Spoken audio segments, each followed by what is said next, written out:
And so, it's a thing where you have to ask yourself, okay, how dishonorable is it to put an innocent black man in prison?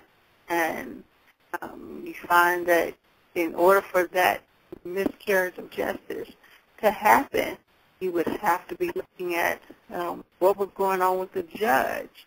Many of the judges still are white judges. You have some Negro sprinkles here and there, but many of them are trying their best to achieve that equality and are treating black people the same as white judges do. You got white prosecutors that are trying to convict as many black males as possible.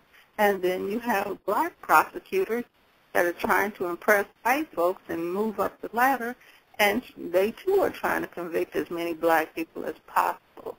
And then you have juries that know that they have doubt, and yet they have this notion that, well, he must have done something, but he didn't do this, which means that if you convict him of this because you think he must have done something, then you have actually broken the law and violated this black man's civil rights. And so, in the public pretenders, that's just a ridiculous situation all the way around. They are paid by the state. Therefore, they are beholden to the state. And if the state needs the jails, more people and more bodies in the jail, then the public pretender's office, in order to solidify their funding from the state, is required to keep those jails at a certain capacity. And that's some ugliness that people don't like to talk about. They like to believe that, if you're appointed a lawyer, he's trying to get down to the truth and get you free. And that's just not the case. Now, out of every, 100 public pretenders, you might have one that is really, really working hard to try and fix the system and keep innocent people out of jail.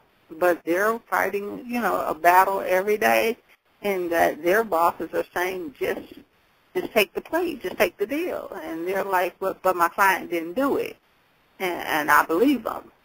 And they're like, just take the deal, and it becomes a matter of, do they put their job on the line in order to correct the system. And many of them find that that's just not something that they can do for whatever personal reasons. They just aren't willing to risk their jobs when it comes down to it in order to try and fix a system that is so vastly and so hugely broken.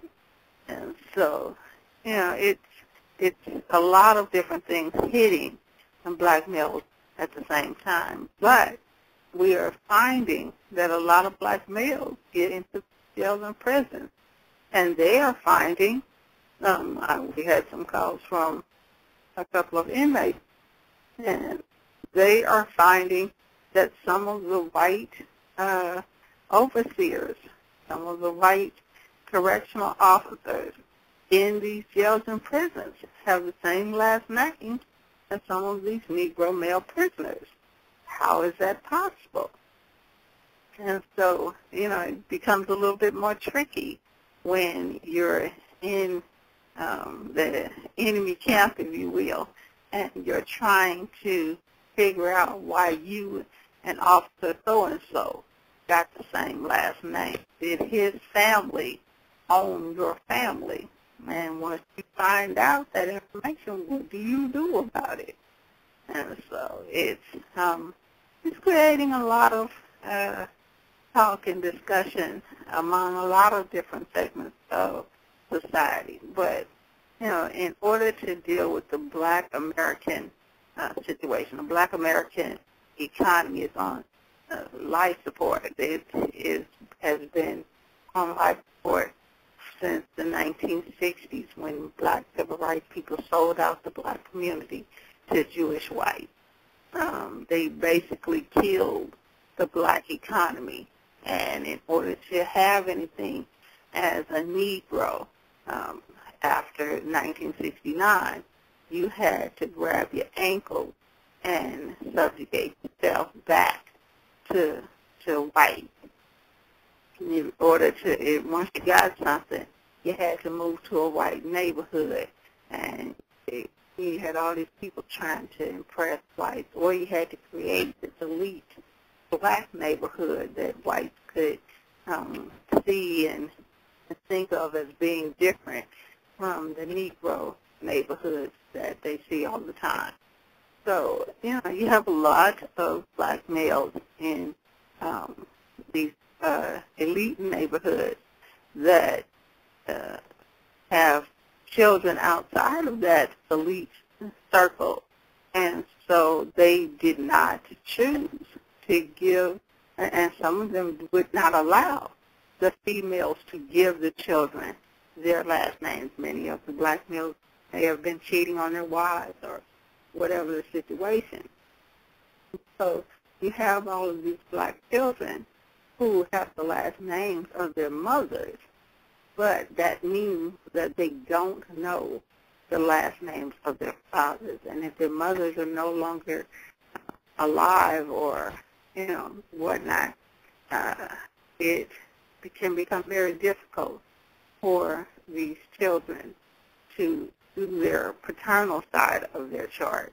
So we're just there to kind of get these black organizations, we're training the black organizations how to help in certain situations when certain things come up. It's to come up in the forming of the chart. And so, for those children that do not know their father, there is someone in your family that knows what your mother was doing at that time. There's either a friend of your mother's, or there's, a cousin or somebody that knows what your mother was doing at that time, who your mother was messing around with at that time, so that you can make a list of names as to who the potential fathers may be, and then start eliminating those names based on whatever information you get from other sources. But like I say, it's going to create, just like when you did the family tree in the 70s, for roots, you're going to have to become sort of a investigative reporter, a detective, and in doing these paternal charts and these maternal charts. You're going to have to, what do you do if you find out that your great-great-great-grandmother was owned by, one of the white presidents? What do you do? And so, what do you do if you find out that your family members were owned by the family members of one of these billionaire CEOs? What do you do? So we're going to go through the shows and kind of give you different options of why we're doing this and what the goal is. There are so many black people who have a complete misunderstanding of reparations. And unfortunately, reparations organizations, like we said before, have not been very good at explaining even as basic as what reparations are. They constantly confuse black people in saying that it's not about money. But like we said in other shows, if someone hit their car, if a white person hit their car, it would immediately be about money. So why is it that if a white person owns their family or, hung their great-grandfather, suddenly it's not about money? Well, if it's not about money, then what is it about? They say, well, it's about education. Well, education costs money. They say it's about business opportunity. Well, business opportunities cost money. So you're not being truthful with black people. And black males especially have a hard time with that confusion, because you're telling black males that we're doing this reparations thing. We want you to support reparations for the black community. but there's no money involved. Well, then, if white folks made money off of Negro labor, why is the reparations for that enslavement not having anything to do with money?